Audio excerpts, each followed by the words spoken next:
द्वितीय विवरण 29 पर्व सदाप्रभु हेरोबरे इस्राएल संतानगण सहित जो नियम करथिले ताहा छड़ा मोआब देशरे सेमानक सहित जो नियम करबाकू मूसा को आज्ञा देले से नियमर कथा एही। अनंतर मूसा समस्त इस्राएल को डाकी सेमानकू कहिले सदाप्रभु मिस्र देशरे फारों प्रति और ताहांक समस्त दासंक प्रति तांक देश प्रति जे रूपे कर्म तुम्भमानक दृष्टिगोचर करथिले ताहा सब तुमे माने देखिअछ। से महा परख चिन्ह और महत् आश्चर्य कर्म सकल तुम्बर चक्षु देखिअछि। मात्र सदाप्रभु आज जाए तुम्भमानकू बुझिबा पई हृदय और देखिबा पई चक्षु और शुणिबा पई कर्ण देई नाहंती। पुणी आम्भे एई प्रांतरे 40 वर्ष काल तुम्भमानकू गमन कराइअछु। तुम्भमानकर वस्त्र तुम्भमानक शरीर रे जीर्ण होई नाही और तुम्भ पादुका तुम पादरे जीर्ण होई नाही। आम्भे सदाप्रभु तुम्भमानक परमेश्वर अटु यह जेपरि तुम्हे माने जानिब एथिपई तुम्हे माने रोटी भोजन करिनाह कि द्राक्षारस कि मद्यपान करिनाह। आउ जेतेबेले तुम्हे माने एई स्थान रे उपस्थित हेल सेतेबेले हिजबोन राजा सिहोन और बासन राजा ओग आममानक सहित युद्ध करबाकू बाहर हेले तो आम्भे माने सेमानकू संहार कलु। पुणी आम्भे माने सेमानक देश नहीं अधिकार करबा निमंते रुबेनिय और गादीय लोक मानकू और मनसीर अर्धवंश को देलु। ए निमंते तुमे माने एई नियमर सकल वाक्य मानि पालन कर तहिरे तुमे माने जहा जहा करिब से सबुरे कुशलता प्राप्त हेब।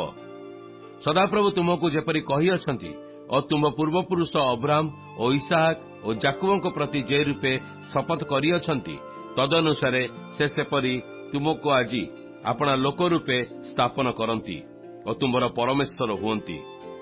पुणी जो नियम जो शपथ सदाप्रभु तुम परमेश्वर आज तुम संगे स्थिर करिवे तुमे जेपरि सदाप्रभु तुम परमेश्वर सहित ता स्थिर करिब। एथिपई तुममानकर प्रधान माने तुममानकर वंश समूह तुममानकर प्राचीन गण और तुममानकर अध्यक्ष गण इस्राएल समस्त पुरुष तुममानकर बालक गण तुममानकर भार्या गण और तुम छाउणी थिबा विदेशी तुम काठ कटाड़ी ठारू तुमर जल ढलाली पर्यंत एपरी तुमे समस्ते आज सदाप्रभु तुम परमेश्वर सम्मुखरे छिड़ा हेउछ। मु आ नियम और शपथ केवल तुम्हामानक सहित करूनाही मात्र सदाप्रभु आम्भमानकर परमेश्वर सम्मुखरे आम्भमानक संगे आज एठारे जे लोक छिड़ा हेउछि आउ मध्य जे लोक एठारे नाही से समस्तक संगे मु एई नियम करूअछि।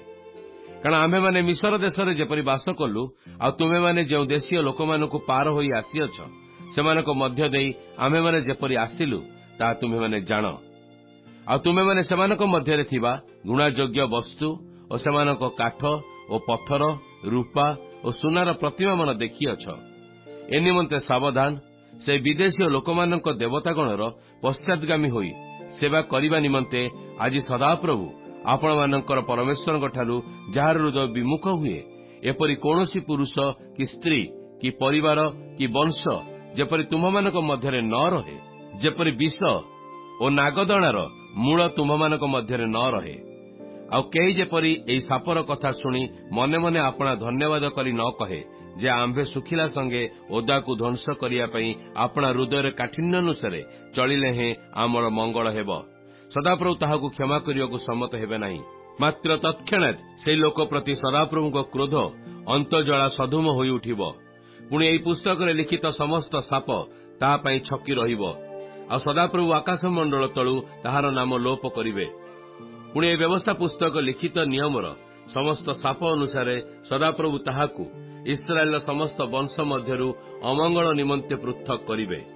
तहिरे सदाप्रभु से देश प्रति जो आघात करिवे और जो रोगरे ताकू रोगग्रस्त करिवे ता भविष्यत पुरुष तुम्भ उतारे उत्पन्न तुम्भ संतान संतति और दूर देशरू आगत विदेशी माने देखिवे।